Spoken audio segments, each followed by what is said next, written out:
विकास आयुक्त श्री आमिर सुबहानी जी बहुत स्वागत है। माननीय मुख्यमंत्री जी के प्रधान सचिव श्री दीपक कुमार जी बहुत बहुत स्वागत, बहुत बहुत अभिनंदन।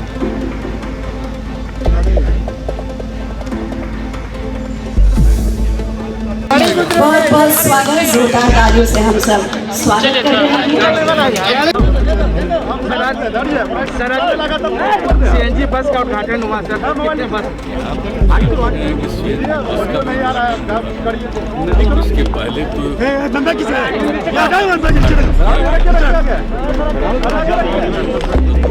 आ ही नहीं रहा। हम लोग बोल रहे वहाँ पे ऑडियो नहीं आ रहा। पता चला अरे नीचे रखिए ना भाई। ये काम किया गया है, इससे प्रदूषण नहीं हो सकता है और लोगों को सुविधा होगी। हर प्रकार की सुविधा आप जानते हैं, पिछली बार भी बताया जो इलेक्ट्रिकल बस था, आज जो बस का किया गया है, हर तरह की सुविधा है। और का भी पूरा का पूरा ख्याल रखा गया है।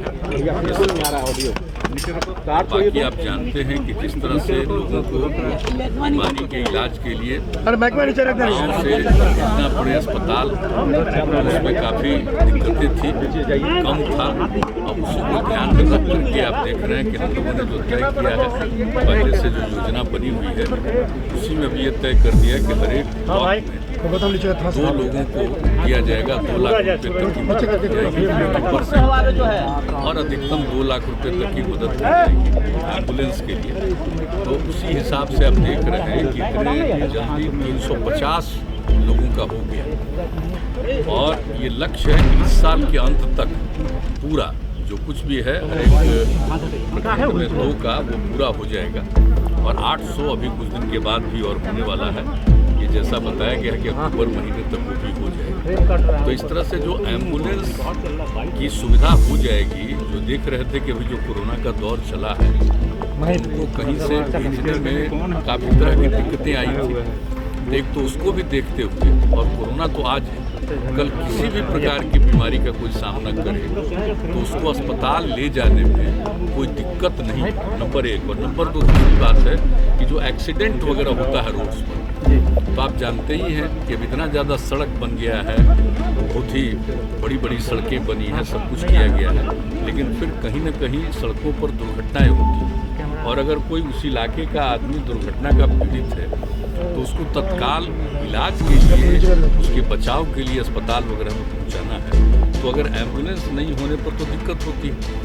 एक सीमित समय रहता है, अगर उस बीच में इलाज शुरू हो जाए तो उनके बचने की संभावना रहती है। तो इसलिए इस बात का भी ध्यान, सिर्फ यही नहीं कि आज जो कोरोना की स्थिति में जो नौबत है या अन्य बीमारियों का भी, लेकिन साथ साथ एक्सीडेंट का भी कुछ मामला हो तो उसके लिए भी तो ये शुरू किया गया ताकि ग्रामीण इलाकों में ये उपलब्ध रहे। इसी तरह से अन्य प्रकार से भी हम लोग कर रहे हैं। तो आज जो ये किया गया है आप जानते ही हैं, सब देखे ही हैं, बहुत अच्छी बात है। और पटना टाउन में अब जिस तरह से प्रदूषण को कम से कम करने के लिए, पर्यावरण के संरक्षण के लिए जो उपाय किया जा रहा है, तो आप देख ही रहे हैं ये भी किया गया। एक सवाल है कि केंद्र सरकार ने कास्ट बेस्ड सेंसस से मना कर दिया है, केवल SC/ST की जनगणना होगी। आपने कास्ट बेस्ड सेंसस की देखिए, आप तो जानते हैं कि 2019 में फरवरी में और 2020 के भी फरवरी में हाउस से हम लोगों ने सर्वसम्मति से प्रस्ताव पारित किया है, जनगणना जाति आधारित होनी चाहिए। और इसके बारे में तो बराबर आप जानते हैं कि हम लोग का जो विचार है वो आप जानते हैं 90 से ये दिमाग में बात आई और उसके बारे में हम कई बार बता चुके हैं।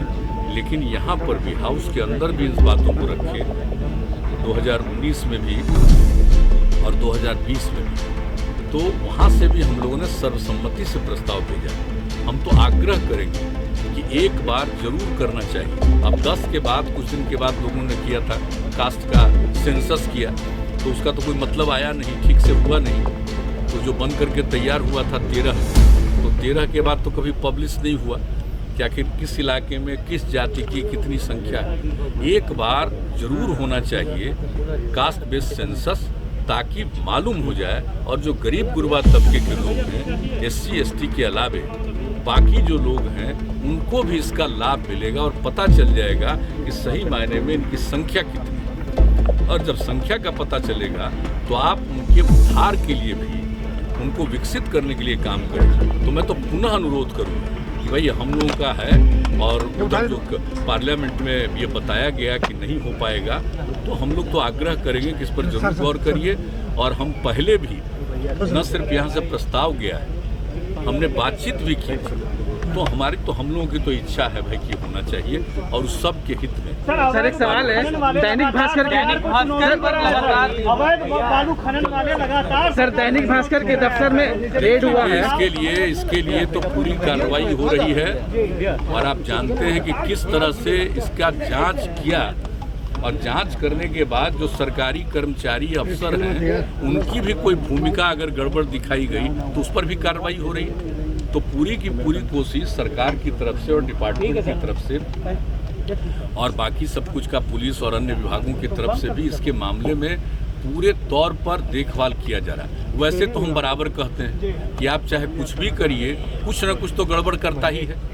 आप चाहे कितना भी अच्छा काम कर दिए, दुनिया भर को देख लीजिए, तो कुछ लोगों की तो मानसिकता गड़बड़ होती है। लेकिन इसके लिए पूरा प्रयास करना चाहिए कि इसका समाधान हो, कम से कम गड़बड़ी हो सके। वैसे तो गड़बड़ी होने नहीं देना है, हम लोग का तो लक्ष्य यही है कि कोई प्रकार की गड़बड़ी नहीं होनी चाहिए। अभी भी चल रही है सर? हाँ, नहीं वो देखिए, एक एक चीज पर पूरे तौर पर नजर रखा हुआ है लोगों का, और लोग रिपोर्ट करते हैं रेगुलरली।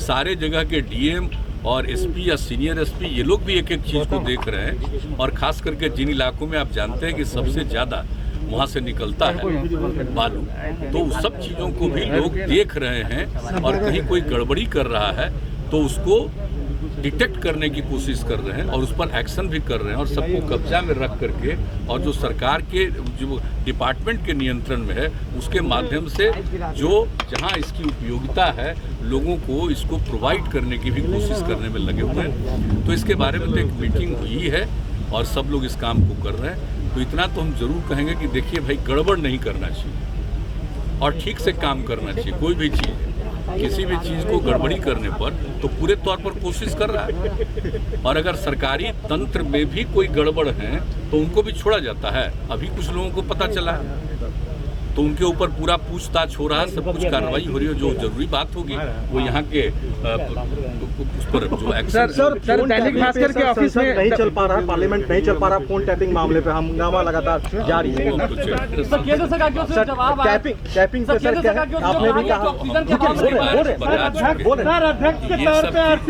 टेक्नोलॉजी है आया है तो इसका एक तरफ लाभ भी है और दूसरी तरफ गड़बड़ी भी है।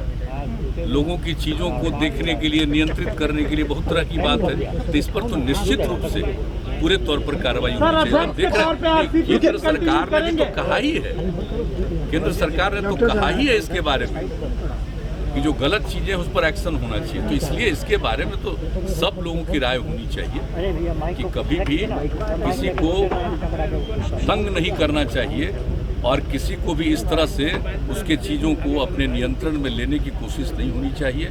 जो नई टेक्नोलॉजी आई है आप जानते हैं उसका तो दो पहलू है ही, दो पहलू तो हो ही गया है।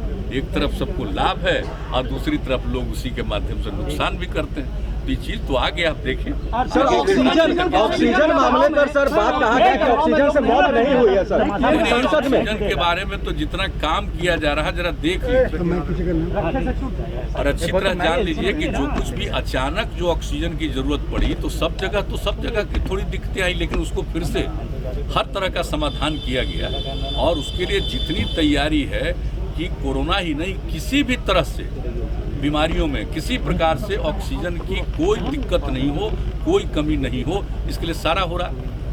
सारे अपने अस्पतालों में जो आपका मेडिकल कॉलेज और ये सब है, अस्पताल भी है, सब जगह और दूसरे जगहों पर भी पूरे तौर पर तैयारी चल रही है। आप समझ लीजिए अगले महीने में बहुत कुछ पूरा हो जाएगा। कुछ जगहों पर तो पूरा हुआ है, लेकिन ये उम्मीद है जो बराबर रोज प्रतिदिन उसके बारे में क्या डेवलपमेंट उसकी रिपोर्ट आती है हमारे पास, तो उस हिसाब से ऐसा लगता है कि अगले महीने में पूरे तौर पर ये सब काम हो जाएगा। सर जदयू के राष्ट्रीय अध्यक्ष आरसीपी सिंह जी रहेंगे। सब चलिए ना भाई वहाँ ना कुछ दिन ना सबको पता चलेगा, ऐसे ही काहे के लिए परिचय। ठीक है सर, ठीक है, धन्यवाद sir, thank you. Republican news से जुड़ने के लिए सब्सक्राइब बटन दबाकर चैनल को सब्सक्राइब करें। नोटिफिकेशन प्राप्त करने के लिए यहाँ बेल को दबाएं। वीडियो अच्छा लगे तो लाइक करें और दोस्तों के साथ शेयर करना ना भूलें।